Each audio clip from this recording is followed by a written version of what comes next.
নমস্কার বন্ধুরা, বাবলির রান্নাঘরে আপনাদের সকলকে স্বাগত। আজকে আমি রান্না করছি পার্শে মাছের ঝাল।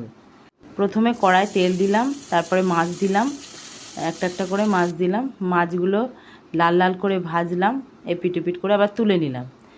এবার বেটে রাখা সর্ষেটা দিয়ে দিলাম, তার সঙ্গে একটু জল দিলাম, তারপরে একটু হলুদ দিলাম, তারপরে একটু নুন দিলাম, দিয়ে ভালো করে ফোটাতে দিলাম মাছগুলো যতক্ষণ না সেদ্ধ হয়। এবারে কাঁচা সর্ষের তেল দিয়ে নামিয়ে নিলাম।